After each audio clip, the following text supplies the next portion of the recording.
Me gusta ver trabajar a los bomberos. Es lindo ver cómo caen en el fuego. Cayetano Santos Godino nació un 31 de octubre en 1896 en Buenos Aires, Argentina. Él era el hijo de dos inmigrantes italianos, Lucia Ruffo y Fiore Godino. Al igual que tantos otros miles de inmigrantes que llegaron a la Argentina hacia finales del siglo XIX y principios del siglo XX, la familia de Cayetano vivió siempre en la más absoluta pobreza. Ellos vivían en un conventillo. Para quienes somos de Argentina o somos más familiarizados, conocemos lo que es el conventillo. Se trataba de una especie de asentamiento urbano colectivo donde vivían las personas de bajos recursos, en este caso mayoritariamente inmigrantes, y las condiciones de vida allí eran paupérrimas. La infancia de Cayetano se vio marcada por la enfermedad y por los maltratos físicos de su familia. Antes de siquiera cumplir un año estuvo al borde de la muerte varias veces a causa de una enteritis, y según las fuentes, ambos de sus padres eran alcohólicos y también su hermano mayor Antonio. Sin embargo, quien era el principal responsable de los maltratos físicos siempre fue su padre. A partir de los 5 años comenzó a asistir a la escuela primaria, de la cual fue expulsado entre unas 4 o 6 veces debido a su comportamiento violento. Los primeros encuentros de Cayetano con la policía sucedieron desde una edad muy temprana. El 28 de septiembre de 1904, cuando Cayetano tenía 7 años, se lleva, a fuerza de engaños, a un niño, Miguel de Paola, quien tenía casi 2 años, hasta un baldío, donde lo golpea repetidamente en la cabeza y luego lo arroja sobre un montón de espinas.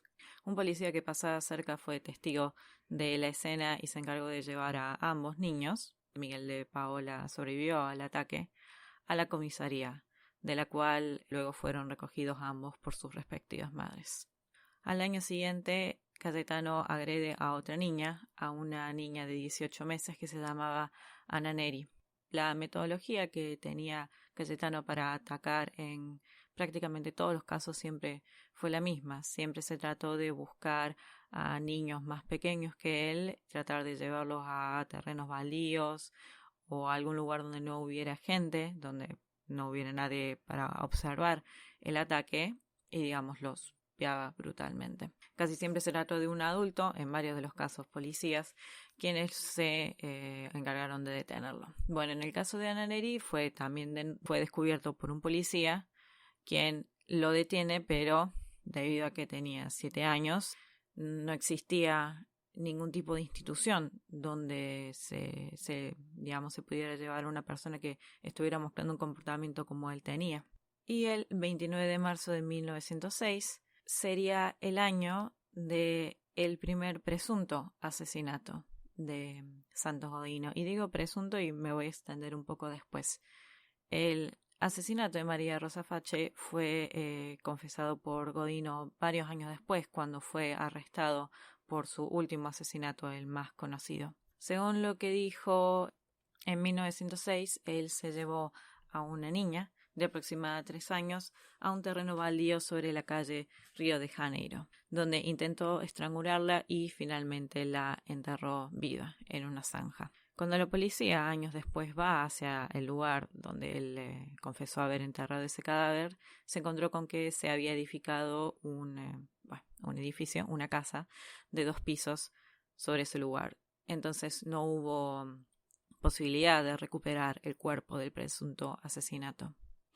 Sin embargo, esto es un detalle que no es menor de cualquier forma, en la comisaría 10ª quedó registrado una denuncia por la desaparición de una niña llamada María Rosa Fache, con fecha de 29 de marzo de 1906. La familia de esta niña era también una familia de inmigrantes italianos quienes volvieron a Italia después de la desaparición de María.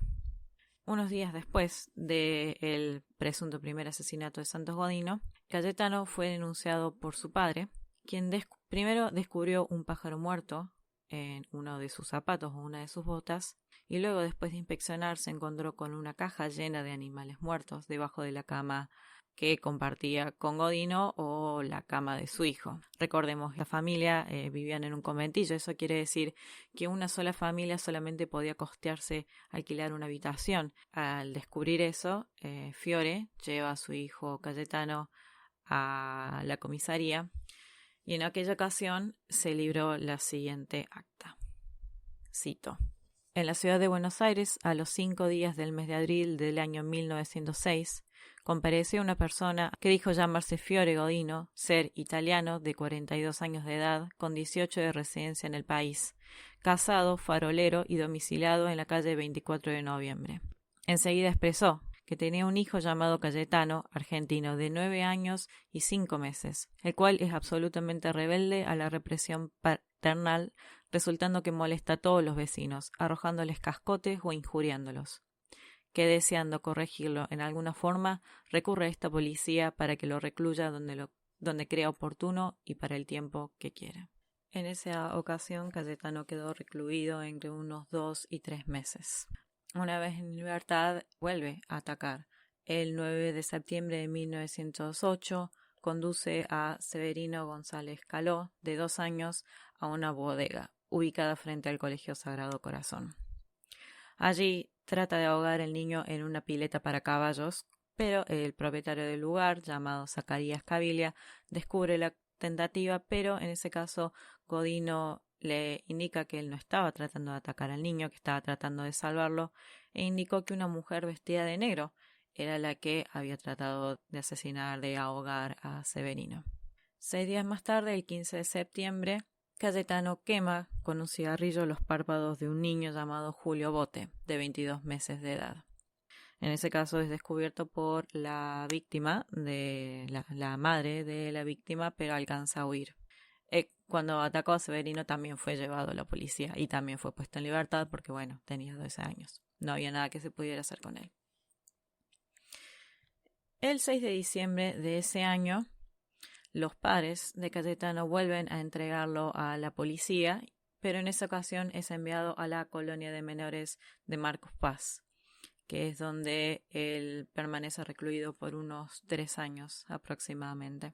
Un 23 de diciembre de 1911, Cayetano es liberado, presuntamente a petición de sus padres, con quienes regresa a vivir. Consiguen un trabajo en una fábrica, pero es capaz de mantener el puesto solamente por 3 meses. El 17 de enero de 1912, Cayetano se introduce en una bodega en la calle Corrientes y la prende fuego. En esta ocasión es arrestado y es allí cuando él declara, presuntamente, cito: me gusta ver trabajar a los bomberos, es lindo ver cómo caen en el fuego. El 26 de enero de 1912, el cadáver de Arturo La Aurora, de 13 años, es encontrado en una casa que estaba puesta en alquiler sobre la calle Pavón. El cuerpo es descubierto golpeado y semidesnudo de la cintura para abajo, con un trozo de cordel atado al cuello. De manera posterior es que Cayetano confesaría ser el autor de este crimen. El 7 de marzo de 1911, presuntamente, Cayetano confesó que prendió fuegos la ropa de una niña de 5 años llamada Reina Bonita Vainikov. La niña falleció tras 16 días de estar internada en el hospital de niños.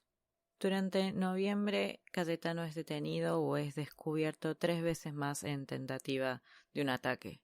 La primera ocasión, un peón lo encontró tratando de maniatar y estrangular a un niño de 2 años llamado Roberto Russo. Según lo que Cayetano relató, él no lo estaba atacando, sino que lo estaba desatando y que lo había encontrado de esa forma. Sin embargo, fue detenido y fue liberado en ese mismo día. El 16 de noviembre es detenido por un vigilante quien lo observa tratar de golpear a una niña llamada Carmen Gitone, de 3 años. Y el 20 de noviembre se trata de llevar a una niña llamada Catalina Neuweller, de 5 años, a un baldío. La niña se resiste a seguirlo y Godino la golpea. Un vecino interviene y él huye. Su último crimen, el crimen por el cual fue capturado y su crimen mejor conocido, sucedió el 3 de diciembre de 1912. La víctima se llamaba Gesualdo Giordano, aunque cuando revisé los periódicos de esa época Vi que su nombre aparecía escrito como Gerardo varias veces, pero puede ser que se debiera a un error por el hecho de que él también era hijo de una familia de inmigrantes italianos. Él era de hecho un vecino suyo, era un niño de 3 años. La secuencia habría sido la siguiente. Gesualdo estaba jugando en la vereda de su casa cuando Cayetano se encontró con él. Le prometió que le iba a comprar unos caramelos, así que Gesualdo fue con él a un almacén donde una niña llamada María Perlero trabajaba. Ella fue uno de los testigos luego en el caso, en el juicio, en la investigación por el crimen. Luego Cayetano se llevó a Gesualdo a la Quinta Moreno. Ahí es donde él utilizó el violín que usaba como cinturón para estrangular a Gesualdo. Según los exámenes forenses que se le hicieron al cuerpo, le dio 13 vueltas con el cordel en el cuello al niño. Pero aparentemente eso no había sido suficiente para matarlo, así que él sale de la quinta para buscar un clavo. Es en ese momento en donde se encuentra al mismo padre de Gesualdo quien estaba buscando al niño, y por lo que el padre luego testificó, Cayetano le dijo que él no vio al niño y le sugirió que fuera a la policía. Luego Cayetano encontró un clavo de aproximadamente 10 centímetros, volvió a entrar a la Quinta Moreno y, utilizando una piedra, como si fuera un martillo, valga la redundancia, el clavo en la sien de Gesualdo. Luego lo cubrió con una chapa y se fue a un almacén a comprar un refresco. Unos minutos después, el padre de Gesualdo ingresó a la Quinta Moreno y fue él quien descubrió de hecho el cadáver. Inicialmente fueron los padres de Gesualdo quienes fueron arrestados por el crimen. Mientras ellos eran interrogados por la policía, se llevó a cabo el velatorio de Gesualdo, al cual, según el testimonio de los vecinos y familiares que se encontraban allí, fue Cayetano. Lo que los testigos dicen es que él se acercó a observar el cadáver del niño y bien tocó o rotó la cabeza del niño. En ese momento dicen que se largó a llorar y abandonó el lugar del velatorio. Es al día siguiente, el 4 de diciembre de 1912, a las 5:30 de la mañana, que Cayetano es detenido por la policía. Las principales pruebas que había en contra de Cayetano es, el testimonio de la niña que atendía el almacén. También se encontró que sus pantalones y sus alpargatas tenían manchas de sangre que eran humanas. En ese momento no existía, por supuesto, los exámenes de ADN, pero sí se podía verificar si era sangre animal o humana, y era sangre humana. Además que el violín con el que había sido estrangulado Gesualdo estaba quemado en uno de sus extremos, y el violín que Cayetano utilizaba como cinturón también estaba quemado en uno de sus extremos, entonces la policía dedujo que pertenecían a la misma cuerda. En los días sucesivos a ser arrestado es que Cayetano confesó los otros 3 asesinatos. Recordemos que el cuerpo de la primera, María Rosa Facé, nunca fue encontrado, además de varias tentativas de homicidio. En total se lo considera responsable de 4 asesinatos, 7 intentos de homicidio y unos 7 incendios intencionales, por supuesto. En noviembre de 1914, el juez Ramos Mejía absolvió a Godino de sus crímenes porque lo consideraba penalmente irresponsable, y se lo recluyó en el Hospicio de las Mercedes, que era una institución dependiente de la Iglesia Católica donde se encontraban recluidos enfermos mentales y discapacitados. Según lo que leí en el blog del criminólogo Osvaldo Raffo, una vez que se encontró en el Hospicio de las Mercedes, trató de atacar a 2 pacientes más. Trató de estrangular a Tomás Hull, que era un paralítico, y a Felipe Serminara, que era un enfermo que se encontraba postrado y que era su compañero de cuarto también. También intentó envenenar a otro paciente disolviendo fósforos en su bebida y trató de escaparse del hospicio. Es así que, a raíz de una apelación, que se resolvió que el petizo fuera confinado en una penitenciaria. Es entonces que él es enviado a la Penitenciaría Nacional de la calle de Las Heras. Él permaneció solamente 10 años allí y luego fue trasladado a la penal de Ushuaia en Tierra del Fuego, también conocida como la cárcel del fin del mundo.